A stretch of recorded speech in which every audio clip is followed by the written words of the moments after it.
Hello, everyone. Welcome back to the English Learning Podcast. I'm Mark. And I'm Jessica. We're so excited you're here today because we have something really fun and useful for your English learning journey. Absolutely. Today, we're going to listen to a real English story together. And not just listen, we'll explore it, talk about interesting phrases, and even practice some natural English along the way. Yes, listening to real stories is one of the best ways to improve your English because it's how people really speak. You'll hear natural expressions, emotions, and vocabulary in context, not just isolated words. Exactly. And don't worry if you don't catch everything the first time. That's completely normal. We'll guide you through it, break it down, and make it easier to understand. We'll also give you some tips on how to use the story to practice your listening, speaking, and even writing. By the end of this episode, you'll know how to make real stories a part of your daily English routine. So get ready. Grab a cup of coffee, sit back, and let's dive into our English story adventure. But before we start, we'd love to hear from you. Where are you listening from today? Send us a message or comment below. We love seeing our listeners from all over the world. All right, let's get started. Are you ready, Jessica?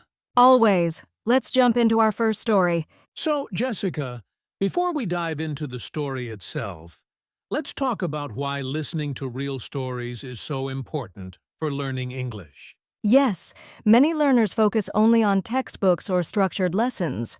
And while those are helpful, real stories let you hear English as it's actually spoken in everyday life. Exactly. In a textbook, English can sound, I don't know, a bit robotic. But in stories, people speak naturally. They use contractions, idioms, and emotions. You'll hear how words connect in real conversation. And that's huge because understanding natural speech is one of the hardest things for learners. When you hear real stories, you train your ear to recognize patterns, expressions, and even tone of voice. Right. Plus, stories are memorable. Think about it. When you hear an interesting story, you remember it. And with it, you remember new words and expressions too. Exactly. It's like learning without even realizing it. Your brain absorbs the language naturally, just like a native speaker does when they grow up listening to stories. And here's a personal tip. When I first started listening to real stories, I noticed that my listening skills improved faster than when I just studied grammar. Stories made English alive for me. That's so true. And stories also give context. For example, if a character says, "I can't believe it," in excitement, you learn not just the words, but the emotion behind them. And emotions make language stick. So, listening to real stories doesn't just teach you English words, it teaches you how to use them naturally, expressively, and correctly in real-life situations. Exactly. And that's why today's episode is all about listening, understanding, and enjoying a real English story together. All right, now that we know why stories matter so much, let's take a look at the story we'll explore today. All right, Jessica, let's give our listeners a little background about the story we're going to listen to today. Yes. Today's story is about a young woman named Sophie who moves to a new city to start her first job. She's excited but also a little nervous about all the changes in her life. Right? And the story follows Sophie over the course of a week as she navigates her new workplace, meets interesting people, and learns how to adapt to her new environment. It's a really relatable story because so many of us have experienced new beginnings, whether it's a job, school, or moving somewhere new. And this story has lots of natural English expressions that you'll hear in real conversations. Before we start listening, let's look at some key vocabulary and phrases that will help you understand the story better. Good idea. The first word is nervous. It means feeling worried or anxious about something. For example, Sophie felt nervous on her first day at work. Next, we have excited, which is the opposite of nervous in a way. It means feeling happy and eager about something. She was excited to meet her new colleagues. Another useful phrase is get used to, which means to become familiar with something. For example, it took Sophie a few days to get used to her new office routine. We also have meet someone new, which is simple but very common in daily conversations. Sophie was happy to meet new friends at work. And finally, challenge it can mean something difficult that you need to overcome. Starting a new job can be a challenge, but also a great opportunity. Perfect. Those words and phrases will come up in the story, so listen carefully and try to notice how they're used naturally in context. And remember, don't worry if you don't understand every single word. The goal is to understand the main ideas and enjoy the story. Exactly. And if you hear one of these words or phrases, try saying it out loud and repeating it. It helps your brain remember it better. All right, now that we know the story and some important words, it's time for the first listening. Are you ready, Mark? Always ready. Let's dive into the story and listen carefully to the first part. All right, Jessica, here comes the first part of Sophie's story. We'll read it slowly, and we'll pause sometimes to explain interesting words or phrases. Sounds good. Let's start. Sophie woke up early on Monday morning, feeling both excited and nervous. Today was her first day at her new job. She looked out the window and saw the busy city streets below. This is going to be a big change, she thought. Notice the phrase, a big change. That just means something important or different in your life. Sophie is moving into a new phase of her life with her job. She quickly got dressed, packed her bag, and headed out the door. On her way to work, she saw people rushing to the subway, talking on their phones, and drinking coffee. It all seemed so fast and confusing. I love this part. You can feel Sophie's nervousness and excitement at the same time, and the phrase rushing to the subway just means people moving quickly to catch the train. When Sophie arrived at her office, she met her new manager, Mr. Brown. "Welcome, Sophie. We're happy to have you here," he said with a smile. Sophie smiled back, trying not to show how nervous she really was. Here's a useful expression, trying not to show how feeling you really are. It's something people say when they feel nervous or scared but want to look calm. Sophie's manager introduced her to her colleagues. Everyone seemed friendly, and Sophie felt a little more at ease. She found her desk, set up her laptop, and took a deep breath. "I can do this," she whispered to herself. I love Sophie's courage here, and the phrase, take a deep breath, is something we do to calm ourselves down when we feel nervous. That's right. All right, listeners, that's the first part of the story. Now, don't worry if you didn't catch every single word. The important thing is to understand the main idea. Sophie started her first day at a new job, felt nervous but excited, and met her new manager and colleagues. Exactly. And you can replay this part and try to notice the vocabulary we talked about earlier. Nervous, excited, get used to, and so on. Great. Next, we'll discuss this part a bit and check your understanding before moving to the second part of the story. All right, Mark, now that we've listened to the first part of Sophie's story, let's talk about it a little. Yes. So, Jessica, what do you think Sophie was feeling when she woke up on her first day? I'd say she was both excited and nervous. Excited because she's starting something new, and nervous because it's a big change in her life. Exactly. And listeners, think about a time you felt the same way. Can you relate to Sophie? I definitely can. And notice how the story uses expressions like take a deep breath and trying not to show how nervous you are. These are really common in everyday English. Right. Let's check understanding with a few quick questions for you, our listeners. Okay, first question. Who did Sophie meet when she arrived at her office? That's right. It was her manager, Mr. Brown, and also her new colleagues. Second question, how did Sophie feel when she saw everyone at the office? Exactly. She felt a little more at ease because everyone seemed friendly. Last question, can you remember one new phrase or word we introduced in this part? Yes, maybe get used to, take a deep breath, or nervous, excited. Even just one word is great.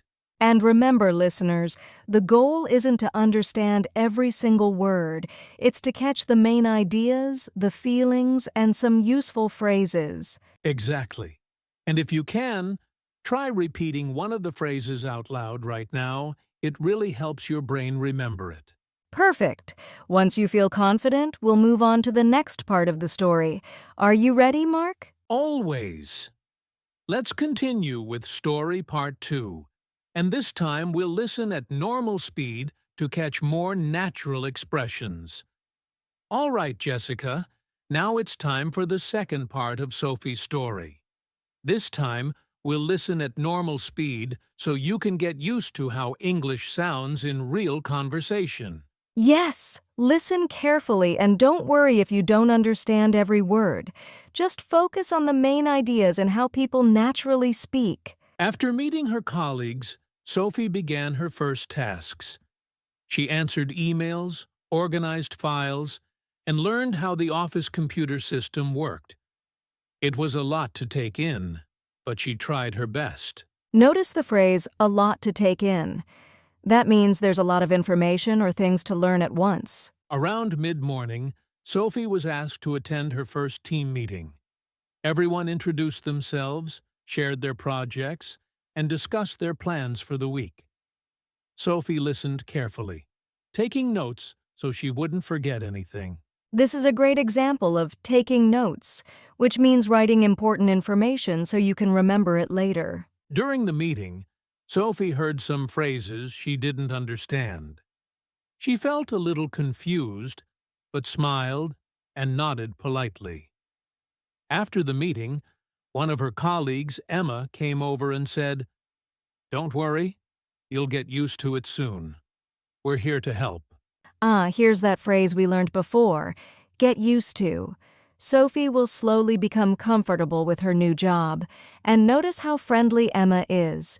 Real English conversations often include encouraging words like this. After lunch, Sophie walked around the office to meet more people. She discovered the break room, the coffee machine, and even a little library with books and magazines. "This office is bigger than I thought," she said quietly to herself. I love how Sophie is exploring her new environment, and this shows another useful expression, bigger than I thought, which you can use when something surprises you. And that's the end of part 2. Great.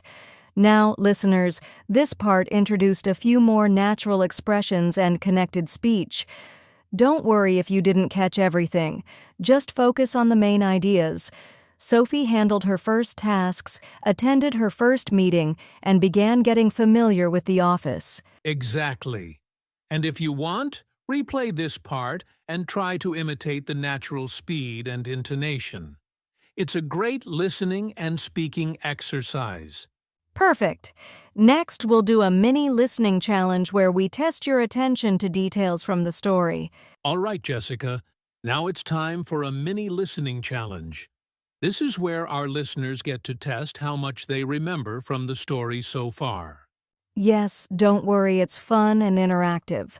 We'll ask a few questions, and listeners can pause the podcast if they want extra time to think. Okay? First question. What did Sophie do when she first arrived at the office? Think about it. Did she A. Go straight to a meeting, B. Meet her manager and colleagues, or C. Make coffee? The correct answer is B. Meet her manager and colleagues. Remember, she was feeling nervous, but also excited. Great. Second question. What phrase did Sophie hear from her colleague Emma after the meeting? Here's a hint. It's something that means Sophie will become comfortable with the job over time. Did you guess you'll get used to it soon? Exactly. That's a very common phrase in English. All right, third question. What new areas of the office did Sophie explore after lunch? Hint, think about places where you can take a break or read books. Yes, she discovered the break room, coffee machine, and a small library. Awesome. Now, listeners, here's a bonus challenge. Can you remember one word or phrase we highlighted in the story so far? Maybe nervous, take a deep breath, or a lot to take in. Even saying it out loud helps your brain remember. Try repeating it a few times in your own voice. Exactly. Listening is important, but speaking while listening really helps you improve faster. Great job, everyone. Now that we've practiced a little, let's move on to the third listening, where we hear the conclusion of Sophie's story. All right, Jessica, now it's time for the final part of Sophie's story. Let's listen carefully and enjoy how it all comes together. Yes. This is the part where we see how Sophie handles her first day and reflects on her experiences. By the end of the day, Sophie had completed her first tasks and learned a lot about her new office. She felt proud of herself for staying calm and asking questions when she needed help. Notice the phrase, felt proud of herself. It's something we say when we accomplish something difficult and feel good about it. As Sophie packed up her bag to leave, Emma came by and said, "Great job today. You're doing really well, and don't hesitate to ask for help anytime." Sophie smiled and thanked her. I love this. It shows how friendly and supportive people can be, and the phrase, don't hesitate to, is very useful in English. It means feel free to do something without worry. Walking home, Sophie thought about everything she had learned. The city streets no longer seemed confusing, and she felt more confident about the week ahead. "I can do this," she whispered again, smiling at herself. Here's a great expression. I can do this. It's simple but powerful for building confidence. You can use it anytime you face a new challenge. And that's the end of Sophie's story.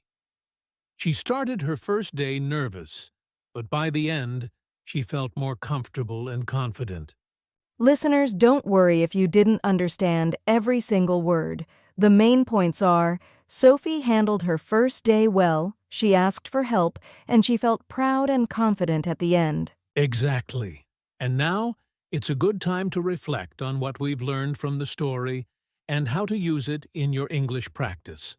Yes, we'll discuss that next in our Story, Reflection, and Learning Tips segment. All right, Jessica, now that we've finished Sophie's story, let's talk about what we can learn from it and how listeners can use stories like this to improve their English.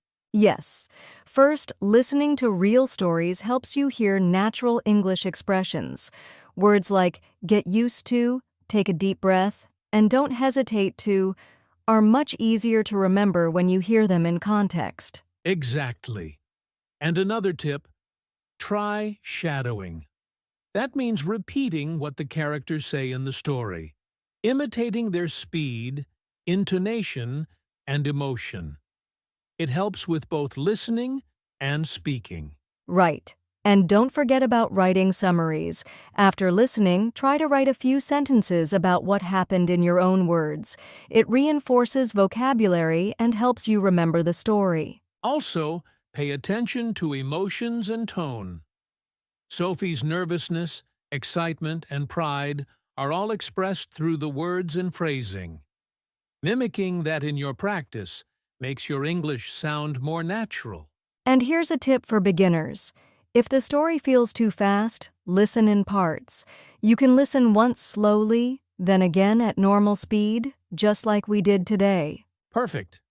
Stories are also great for learning connectors and transitions, like after lunch, by the end of the day, or suddenly.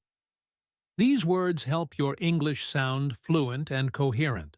Exactly. And one more tip. Make stories a daily habit. Even 10 to 15 minutes a day listening to a story can make a huge difference over time. Yes, consistency is key.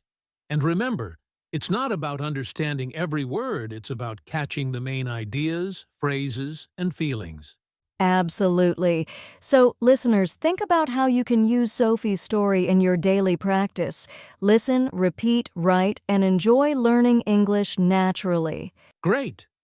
Now that we've reflected on the story, it's time for our final motivation and listener challenge.